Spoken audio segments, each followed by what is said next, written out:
এমনি ইবলিস শয়তান জানায়া দিলেন, রে হাজেরা, বিশ্বাস করো আর না করো, এটাই কিন্তু সত্য হবে, এটাই কিন্তু বাস্তব হবে। কেন না, আমার মহান আল্লাহ আদেশ দিয়েছে তোমার সন্তানকে জবাই কইরা দেওয়ার জন্যে। যেই মুহূর্তে হাজেরা মহান আল্লাহর নাম শুনলো, এমনি বুঝে গেল এটা কিন্তু কোনো মানুষ না, এটা মানুষ না, এটা হইল ইবলিস শয়তান। তখন হাজেরা আলাইহাস সালাতু ওয়াস সালাম জানায়া দিলেন, ওরে ইবলিস, তুই আসছিস আমারে ধোঁকা দেওয়ার জন্যে। ও ইবলিস, চাই না রাখে হাজার বার আমারে ধোঁকা দেওয়ার জন্য চেষ্টা করতে পারবি, কিন্তু ধোঁকা দিতে পারবি না। আমার সন্তানরে যদি জবাই করার জন্য যদি আমার মহান আল্লাহ যদি আদেশ দিয়া থাকে, রে ইবলিস, আমার সন্তান ইসমাইল রে একবার কেন রে, আমার সন্তান ইসমাইলকে আমার মহান আল্লাহকে রাজি খুশি করার জন্যে একবার না, একবার না, আমি হাজারা হাজার বার কোরবানি দিতে রাজি আছি। আমার সন্তানকে একবার না, আমি হাজার বার কোরবানি দিতে রাজি আছি। ইবলিস শয়তানকে যখন এই কথা জানায়া দিলেন, ইবলিস শয়তান তখন বলতে লাগলেন, আরে বাপরে বাপ, যেই জন্য আসছিলাম ভাবছিলাম হাজারা মহিলা মানুষ, ধোঁকা দিলে ধোঁকার মধ্যে ফইরা যাবে, কিন্তু এখন তো বুঝা গেছে হাজার বার চেষ্টা করলেও কোনো লাভ হবে না। ইবলিস শয়তান হাজেরা আলাইহাস সালাতু ওয়াস সালামের কাছ থেকে চইলা গেলেন। চইলে গিয়ে ইসমাইল নবী তো ছোট, ইসমাইল নবীর কাছে গেলেন ইসমাইল নবীকে ধোঁকা দেওয়ার জন্যে। ইসমাইল নবীকে গিয়া বলতে লাগলেন, হ্যাঁ ইসমাইল, তুমি জানো নি তোমার আব্বা তোমারে কিসের জন্য নিয়ে আসছে? এমনি ইসমাইল নবী জানায়া দিলেন, আমার আব্বা আমারে নিয়ে আসছে লাকড়ি সংগ্রহ করার জন্যে। এমনি ইবলিস শয়তান জানায়া দিলেন, না না, তোমার আব্বা তোমারে লাকড়ি সংগ্রহ করার জন্য নিয়ে আসে নাই, তাহলে কিসের জন্য নিয়ে আসছে? এমনি ইসমাইল নবীকে জানায়া দিলেন, ওরে ইসমাইল নবী উপরে নাজিল করা জানায়া দিলেন, ওয়াল আসর, অগনবীজি আপনি মনের মধ্যে কষ্ট নিয়েন না, আমি সময়ের কসম করে বলতেছি, ইন্নাল ইনসানা লাফি খুসর, নিশ্চয়ই দুনিয়ার সমস্ত মানুষ ক্ষতিগ্রস্তের মধ্যে আছে। আল্লাহ পাক রব্বুল আলামিন সময়ের কসম করছে। তো সময়টা এটা আবার কেমন মূল্যবান জিনিস যে সময়ের কসম আল্লাহ করছে। মুফাসসিরিন কেরামগণ তাফসীরের কিতাবের মধ্যে উল্লেখ করেছেন, বরফ একবার গলে গেলে দ্বিতীয়বার এই বরফকে আর বরফ বানানো যায় না। যেমনিভাবে বরফ গলে গেলে দ্বিতীয়বার বরফ বানানো সম্ভব না, ঠিক তেমনিভাবে মানুষের মূল্যবান হায়াত নামক সময় একবার ফুরিয়ে গেলে, শেষ হয়ে গেলে আর জিন্দিগিতে আর ফিরাইয়া আনা সম্ভব না। এই মূল্যবান হায়াত নামক সময়টা বড় দামি জিনিস, বড় মূল্যবান জিনিস। এই মূল্যবান সময় নামক হায়াতটা যারা কাজে লাগাইতে পারে তারাই সফল হয়ে যায়, আর যারা কাজে না লাগাইতে পারে তারাই ক্ষতিগ্রস্ত হয়ে যায়। তো আল্লাহ পাক রব্বুল আলামিন মূল্যবান সময় নামক হায়াতের কসম কইরা দুনিয়ার সমস্ত মানুষদেরকে ক্ষতিগ্রস্ত বলছেন। তবে তারা নয় যাদের মধ্যে চারটা গুণ আছে। যাদের মধ্যে চারটা গুণ আছে তারা ক্ষতিগ্রস্ত না, আর বাকি সমস্ত মানুষই ক্ষতিগ্রস্ত। ক্ষতিগ্রস্ত বলতে জাহান্নামী। এখন এই চারটা গুণ আমাদের মধ্যে আছে কিনা নাই আমরা কি জানি? আমরা জানি না। তো চারটা গুণ জানার দরকার আসেনি। চারটা গুণ আমরা যদি জানতে পারি তাহলে আমরা আমাদের নিজের মধ্যে ওজন দিতে পারবো, মাপ দিতে পারবো আমরা কি আসলে জাহান্নামী নাকি জান্নাতি। তো আসুন সর্বপ্রথম সংক্ষিপ্তভাবে আমরা জেনে নেই চারটা গুণের মধ্য থেকে এক নাম্বার গুণ, প্রথম নাম্বার গুণ আল্লাহ বলেন ইল্লাল্লাযীনা আমানু, তবে তারা নয় যারা ঈমান গ্রহণ করেছে। দ্বিতীয় নাম্বার গুণ হইল ওয়া আমিলুস সালিহাত, যারা নেক আমল অর্জন করেছে। তৃতীয় নাম্বার গুণ হইল ওয়া তাওয়াসাউ বিল হক, যারা হকের দাওয়াত দিয়েছেন। 4 নাম্বার গুণ হইল ওয়া তাওয়াসাউ বিস সবর, যারা ধৈর্য ধারণ করেছে। এই 4টা গুণ যাদের মধ্যে থাকবে তারা ক্ষতিগ্রস্ত হবে না, জাহান্নামী হবে না। 4টা গুণ মনে থাকবেনি। এই 4টা গুণ আমরা জানলাম, এখন আমাদের নিজেদের মধ্যে ওজন দিতে পারবো, মাফ দিতে পারবো আমরা কি জাহান্নামী নাকি জান্নাতি। মুহতারাম হাজিরিন, 4টা গুণের মধ্য থেকে প্রথম নাম্বারই হলো ঈমান।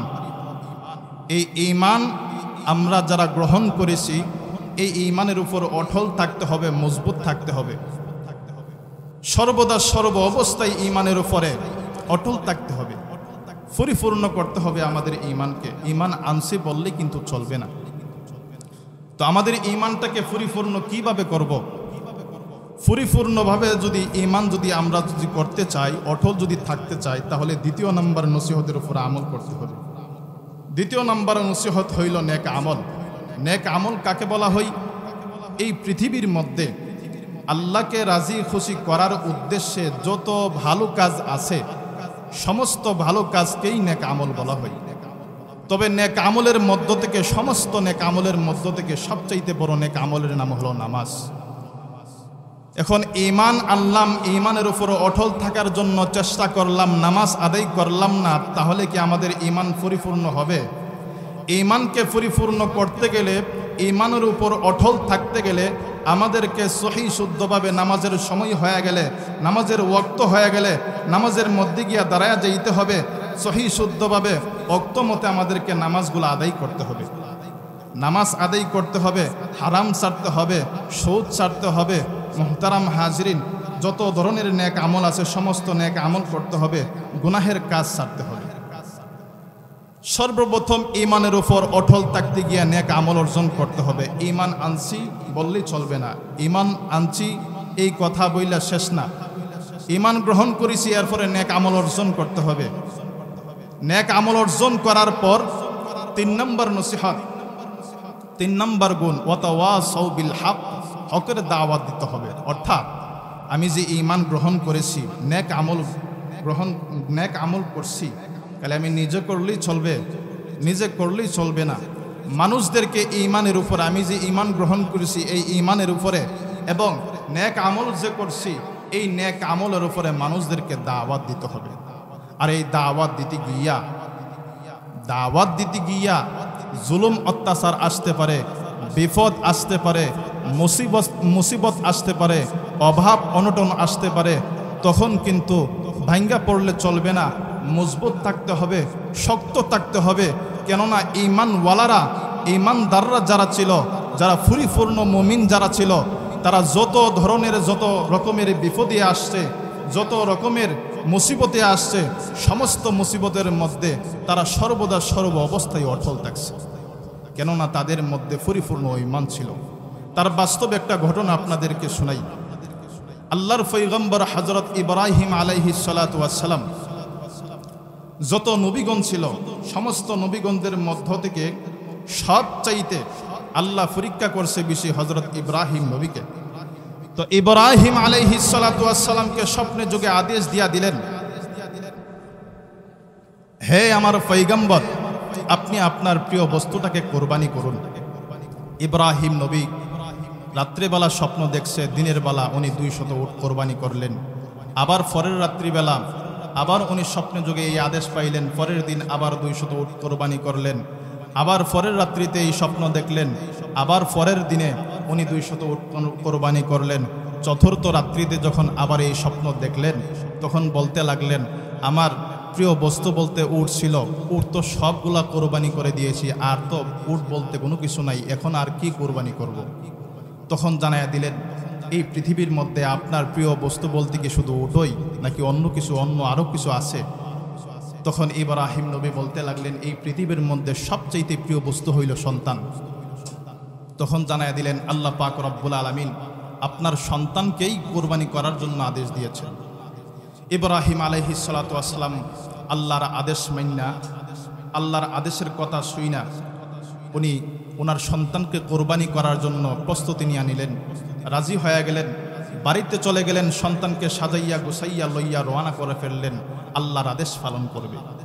এমন সময়ে ইবলিস শয়তান চিন্তা করলো এখনই সুবর্ণ সুযোগ ইব্রাহিম আলাইহিস সালাতু ওয়াস সালামকে আল্লাহর আদেশ থেকে বাধা প্রদান করা।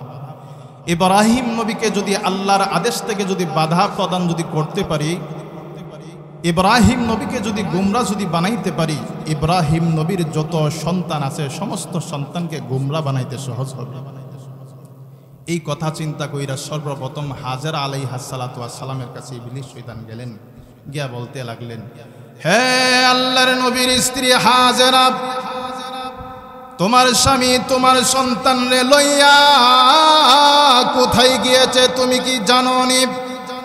এমনি হাজেরা জানাইয়া দিলেন, আমার স্বামী আমার সন্তান রে লইয়া লাকড়ি সংগ্রহ করার জন্য গিয়েছে। এমনি ইবলিস শয়তান জানাইয়া দিলেন, না না না, তোমার সন্তানকে লাকড়ি সংগ্রহ করার জন্য নিয়ে গেছে না। এমনি হাজেরা আলাইহিস সালাতু ওয়াস সালাম জানাইয়া দিলেন, তাহলে কিসের জন্য নিয়ে গেছে? এমনি ইবলিস শয়তান বলতে লাগলেন, রে হাজেরা, তোমার সন্তানকে জবাই কইরা দেওয়ার জন্য নিয়ে গেছে। এমনি হাজেরা আলাইহিস সালাতু ওয়াস সালাম জানাইয়া দিলেন, আমার স্বামী আমার সন্তানকে কখনোই জবাই করতে পারে না, বিশ্বাস হয় না গো। কেননা যেই স্বামী সন্তান রে নিজের জীবনের চাইতে বেশি ভালোবাসে, ওই সন্তান রে কেমনে জবাই করবে তা আমার বিশ্বাস হয় না। এমনি ইবলিস শয়তান জানাইয়া দিলেন, রে হাজেরা, বিশ্বাস করো আর না করো, এটাই কিন্তু সত্য হবে, এটাই কিন্তু বাস্তব হবে। কেন না আমার মহান আল্লাহ আদেশ দিয়েছে তোমার সন্তানকে জবাই কইরা দেওয়ার জন্যে। যেই মুহূর্তে হাজেরা মহান আল্লাহর নাম শুনলো, এমনি বুঝে গেল এটা কিন্তু কোনো মানুষ না, এটা মানুষ না, এটা হইল ইবলিস শয়তান। তখন হাজেরা আলাইহিস সালাতু ওয়াস সালাম জানায়া দিলেন, ওরে ইবলিস, তুই আসছিস আমারে ধোঁকা দেওয়ার জন্যে। ও ইবলিস, চাই না রাখে হাজার বার আমারে ধোঁকা দেওয়ার জন্য চেষ্টা করতে পারবি, কিন্তু ধোঁকা দিতে পারবি না। আমার সন্তানরে যদি জবাই করার জন্য যদি আমার মহান আল্লাহ যদি আদেশ দিয়া থাকে, রে ইবলিস,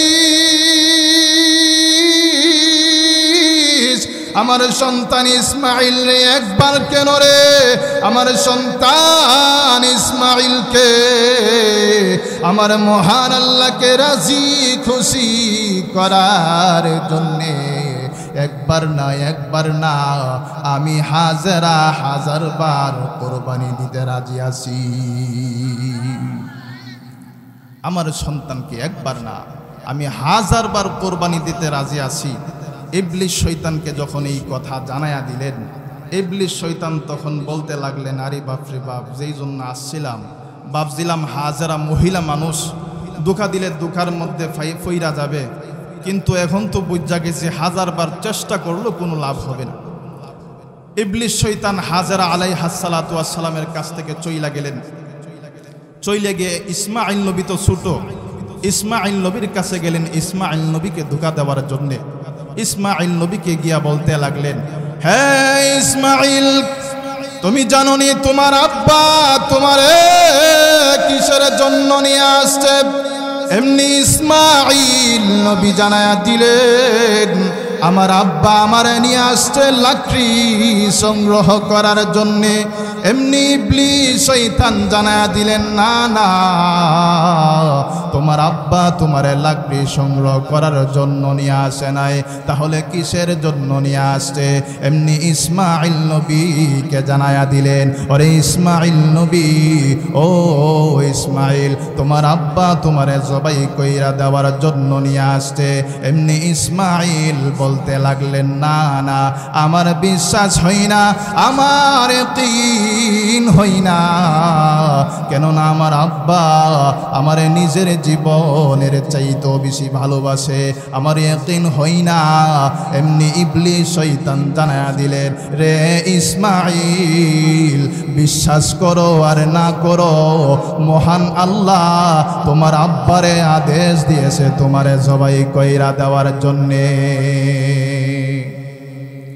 যেই মুহূর্তে ইসমাইল নবী মহান আল্লাহর নাম শুনল, এমনি ইসমাইল নবী ওই ইবলিসকে চিনতে পাইরা সঙ্গে সঙ্গে জানায়া দিলেন, রে ইবলিস, আমার মহান আল্লাহ যদি আমার আব্বাকে যদি আদেশ দেয়া থাকে আমারে জবাই কইরা দেওয়ার জন্যে, রে ইবলিস শয়তান জাইনারা, আমার আব্বা আমারে একবার কেন রে, আমারে যদি 1000 বার যদি জবাই করে দে, রে ইবলিস শয়তান, আমার আব্বার শরীর নিচে আমি 1000 বার মহান আল্লাহকে খুশি করার জন্য জবাই হইতে রাজি আছি। ইবলিস শয়তানকে এই কথা জানায়া দিলেন, ইবলিস শয়তান চলে গেলেন। এমনি ইসমাইল নবী আব্বাকে বলতে লাগলেন, ওগো আমার আব্বা, মহান আল্লাহ আপনাকে নাকি আদেশ দিয়েছে আমারে জবাই কইরা দেওয়ার জন্যে। এমনি ইব্রাহিম নবী জানায়া দিলেন, ক্বালা ইয়া বুনাইয়া ইন্নী আরা ফিল মানামি আন্নী আযবাহুকা ফানজুর মাযা তারা।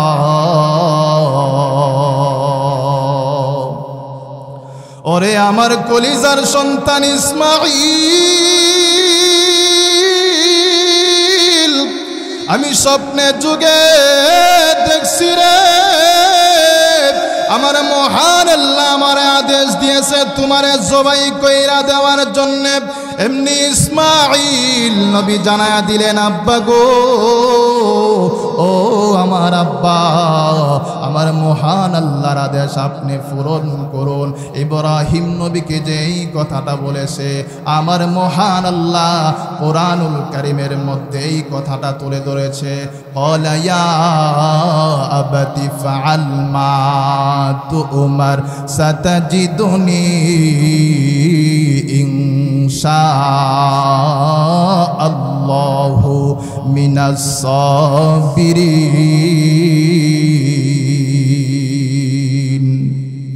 ওগো আল্লাহর পয়গম্বর ইব্রাহিম, ওগো আমার আব্বা, মহান আল্লাহ যদি আপনারে যদি আদেশ দেয়া থাকে, আপনি মহান আল্লাহর আদেশটা পালন করুন গো। আপনি মহান আল্লাহর আদেশ পালন করতে গিয়া ইনশাআল্লাহ আমার আল্লাহ যদি চান আপনি আমার ধৈর্যশীলদের মধ্যে পাইবেন। আব্বা, আপনি তাড়াতাড়ি করে আপনি আমারে জবাই করে দেন। হযরতে ইসমাঈল নবী বাবাকে এই কথা জানায়া দিয়া দুইটা চোখের পানি সাইরা দিয়া কান্দে আর বলে, আব্বা, আমার আল্লাহ যে আপনারে যে আদেশ দিয়েছে আমারে জবাই কইরা দেওয়ার জন্যে, ওগো আমার আব্বা, এই কথাটা কেন আপনি আমারে আগে জানাইলেন না? ওগো আমার আব্বা, আপনি যদি আগে জানাইতেন আমি আমার মা জননীর কাছ থেকে জীবনের শেষ বিদায় লইয়া আমি আমার মা জননীর কাছ থেকে আসতাম। আব্বা গো, আমি যেহেতু আমার মা জননীর কাছ থেকে জীবনের শেষ বিদায় লইয়া আসতে পারি নাই, আব্বা বলুন আপনি আমার দুইটা মনের আশা পূরণ করবেননি? এমনি হযরতে ইব্রাহিম নবী জানায়া দিলেন, ওরে আমার কলিজার সন্তান ইসমাঈল, তোমার মনের মধ্যে কি আশা আছে আমি আব্বার কাছে একবার বলে দেখো রে, আমি আব্বা তোমার মনের আশাগুলা পূরণ করে দেখি কিনা রে ইসমাঈল, আমি আব্বার কাছে একবার বলে দেখো। এমনি ইসমাঈল নবী জানায়া দিলেন, আব্বা গো, এক নম্বর আশা হইল, ওগো আমার আব্বা আমার যে জবাই কইরা দিবেন আমার মা জননী, এই জবাইয়ের কথা শুনলে, কোরবানির কথা শুনলে আপনি যে মহান আল্লাহর আদেশটা পালন করবেন, এই আদেশের কথা শোনা মাত্র আমার মা জননী বড় আনন্দিত হবে, কিন্তু আমার হারানোর ব্যথায় বিদিত হইয়া আমার মা জননী যখন কান্নাকাটি করবে, আব্বা আপনি কিন্তু ত্যক্ত হইতে পারবেন না, নারাজ কিন্তু হইতে পারবেন না। ও আমার বাবা, আমার মা জননী কান্না করতেই পারে, কারণ কি জানেননি, আমার মা জননী বড় কষ্ট কইরা লালন পালন করছে। আমি যখন আমার মা জননীর গর্ভে ছিলাম, আমার মা জননী বড় কষ্ট করেছে। ও আমার আব্বা, আবার যখন দুনিয়ার জমিনে আসলাম গো, আপনি মহান আল্লাহর আদেশ পাইয়া আমার মা জননীরে এবং আমি নবজাতক শিশুরে আপনি স্বর্ণ মরুভূমির মধ্যে রেখে চলে আসছিলেন। আব্বা গো, ওই স্বর্ণ মরুভূমির মধ্যে কোনো গাছপালা ছিল না, কোনো তরলতা ছিল না, কোনো খাবারের ব্যবস্থা ছিল না গো, কোনো মানুষ ছিল না। ওই সময়ে আমার মা জননী আমারে বড় কষ্ট কইরা লালন পালন করছে। আমার মা জননী যেহেতু বড় কষ্ট করছে আমার জন্যে, এই জন্যে আমার মা জননীর অন্তরে আমার প্রতি মায়া মহাব্বত বেশি থাকারই কথা। আর মায়া মহাব্বত বেশি থাকার কারণে আমার মা জননী কান্না করতে পারে, এই জন্যে আমার মার প্রতি কিন্তু নারাজ হইতে পারবেন না। আব্বা, এটা হলো এক নাম্বার আবদার। আর দ্বিতীয় নাম্বার আবদার হইল, আব্বা আমারে যখন জবাই কইরা দিবেন, ওই যে রক্ত মাখা জামা আমার শরীরের মধ্যে যে আছে, এটা যখন রক্তে ভরপুর হয়ে যাবে, এই রক্ত মাখা জামাটা আপনি ফালাইয়া দিয়েন না, আমার মা জননীর কাছে নিয়া দিবেন। আমার মা জননী আমারে হারানোর ব্যথায় বিদিত হইয়া আমারে না পাইয়া এই রক্ত মাখা জামাটা যখন দেখবে গো, রক্ত মাখা জামাটা যখন হাতাইবে, কম পক্ষ হলেও একটু কানি হলেও আমার মার অন্তরে শান্তি আসতে পারে। আব্বা, এই দুইটা আশা আপনি পূরণ করবেন।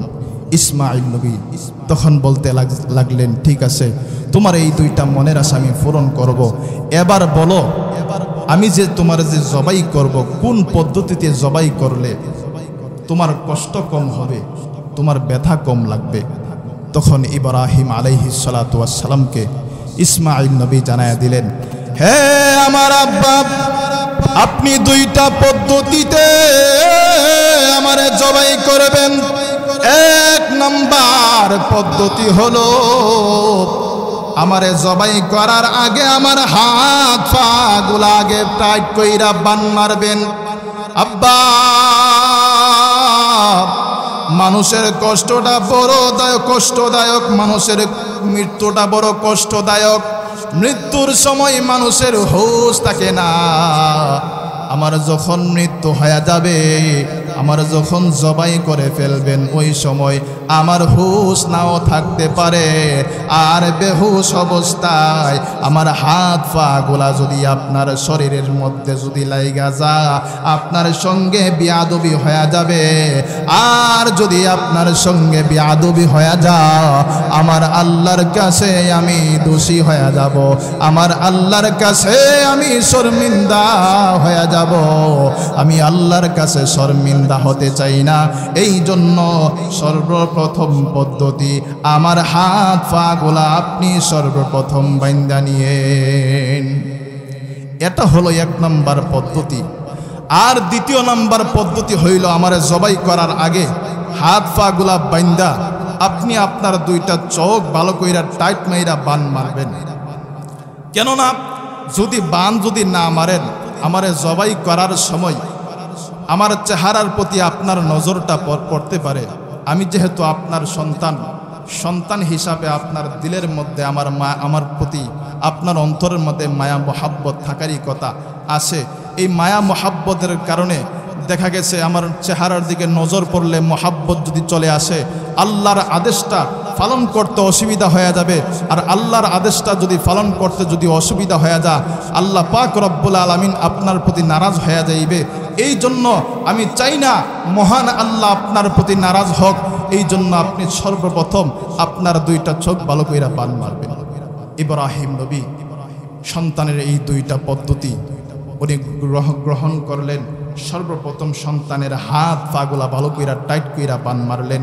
এরপরে ওনার 2টা চোখ বন্ধ করলেন, সন্তানের 2টা চোখ বন্ধ করলেন।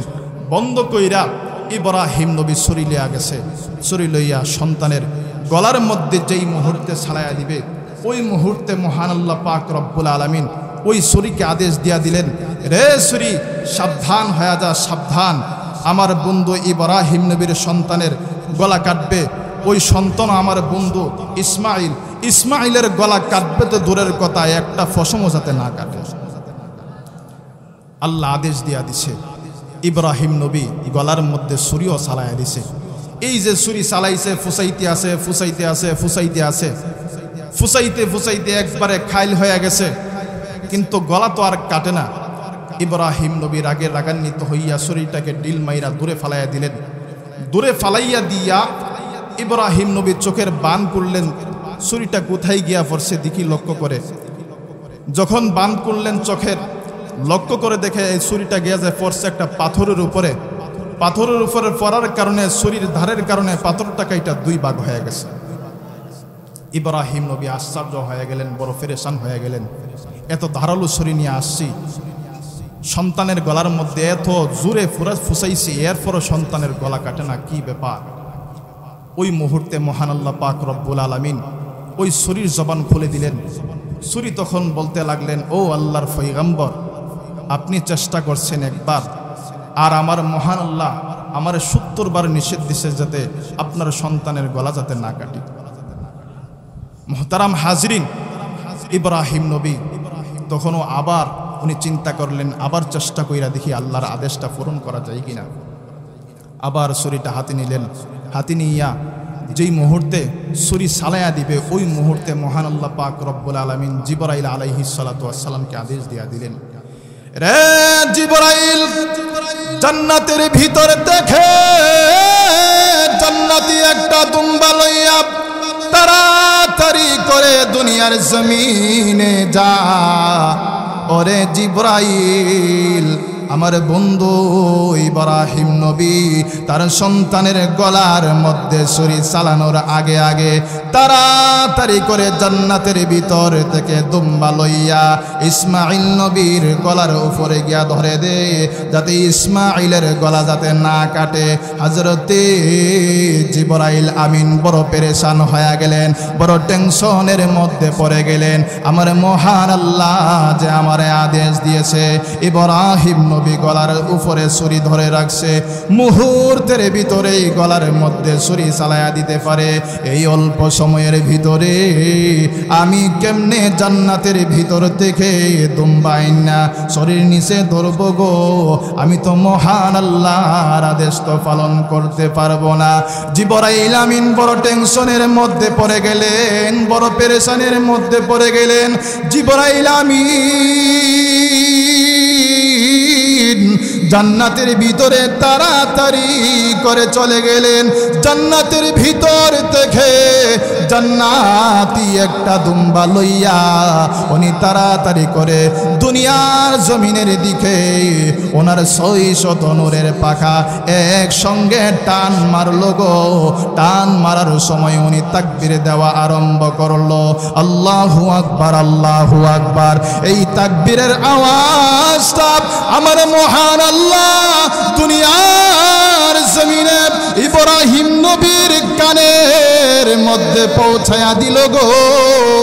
ইব্রাহিম নবী যেই মুহূর্তে তাকবীরের আওয়াজ শুনলো, ওই মুহূর্তে উনি পড়া আরম্ভ করলো, লা ইলাহা ইল্লাল্লাহ, লা ইলাহা ইল্লাল্লাহ। আর শরীর নিচ থেকে শোয়া থাকা অবস্থায় ইসমাইল নবী উনি পড়া আরম্ভ করলো, আল্লাহু আকবার, আল্লাহু আকবার, ওয়ালিল্লাহিল হামদ। এই তাকবীর বলা শেষ হয়েছে, এর ভিতরেই হযরতে জিবরাইল আমিন দুনিয়ার জমিনে আইসা ইব্রাহিম নবীর শরীরের নিচে দুম্বাটা ধরা মাত্র ইব্রাহিম নবী ফুস মারছে, ফুস দেওয়া মাত্র সঙ্গে সঙ্গে কোরবানি হয়ে গেছে, সঙ্গে সঙ্গে কোরবানি হয়ে গেছে। ইব্রাহিম নবী বড় আনন্দিত, বড় খুশি। টেনশন যে মনের মধ্যে ছিল সব কিছু দূর হয়ে গেছে, যে এত চেষ্টার পরে আমি মহান আল্লাহর আদেশটা আমি পূরণ করতে পারছি, আমার সন্তানের গলাটা আমি কাটতে পারছি। সন্তানের গলা কাটছে নাকি দুম্বার গলা কাটছে? ইব্রাহিম নবী বড় খুশি হইয়া চোখের বানটা খুললেন, খুইলা লক্ষ্য করে দেখে সন্তান কাটবে তো দূরের কথা, কোথায় থেকে যেন একটা দুম্বা আইসা কাইটা জবাই হয়ে কোরবানি হয়ে গেছে। বড় পেরেশানের মধ্যে পড়ে গেল, এখন আবার কি বিপদের মধ্যে পড়লাম? এতক্ষণ পর্যন্ত জবাই হইছে না, এখন জবাই করলাম, জবাই হইছে, কিন্তু আমার সন্তানটি জবাই হইল না। এখন আল্লাহ কোন পরীক্ষার মধ্যে ফালাইলো আমারে? এমনি মহানুল্লাহ পাক রব্বুল আলামিন জানায়া দিলেন, হে আমার পয়গম্বর ইব্রাহিম, আপনি টেনশন কইরেন না, চিন্তা কইরেন না, আমি আল্লাহ আপনার সন্তানকে জবাই করার জন্য আদেশ দিয়েছি। এই কথাটা সত্য, কিন্তু আসলে আমি আল্লাহ আপনাকে পরীক্ষা করার জন্য আদেশ দিয়েছি, জবাই করার জন্য না। ওগো আমার পয়গম্বর, আপনি প্রমাণ করে দিয়েছেন দুনিয়ার সমস্ত কিছুর চাইতে, সন্তানের চাইতে আমি আল্লাহর প্রতি যে মায়া মহাব্বতে ভরপুর, আপনার দিলের মধ্যে যে বেশি মহাব্বত তা আপনি প্রমাণ করে দিয়েছেন। ইব্রাহিম নবী উত্তীর্ণ হয়ে গেল, পাস হয়ে গেল। মুহতারাম হাজরিন, কেমন শক্ত ঈমানওয়ালা ছিলেন, আল্লাহর প্রতি কেমন ভালোবাসা ছিলেন। এমন ঈমানদার হতে হবে, এমন পরিপূর্ণ ঈমানদার হতে হবে, যতই মুসিবত আসুক, যতই বিপদ আসুক, যতই অভাব অনটন আসুক, যতই রোগ আসুক, ওই রোগের সময়, ওই বিপদের সময় মনে করতে হবে আমার মহান আল্লাহ আমাকে পরীক্ষা করতেছে, আমার মহান আল্লাহ আমাকে পরীক্ষা করতেছে। এই বইলা 4th নাম্বার গুণের উপরে আমল করতে হবে, ওয়াতাওয়াসাউ বিসসবর, ধৈর্য ধারণ করতে হবে। এই কথা মনে কইরা ধৈর্য ধারণ করতে হবে। যদি ধৈর্য ধারণ করতে পারি, 3টা গুণ মাইনা 4 নম্বর গুণ যদি মানতে পারি, তাহলেই আমি সফল হয়ে যাইব, তাহলে জান্নাতের মালিক হয়ে যাবে, আর না হই ক্ষতিগ্রস্তের মধ্যে পড়ে যাব আমরা। এই 4টা গুণ যদি আমাদের মধ্যে যদি আনতে পারি, আমরা সফল, আর না হই আমরা ক্ষতিগ্রস্ত।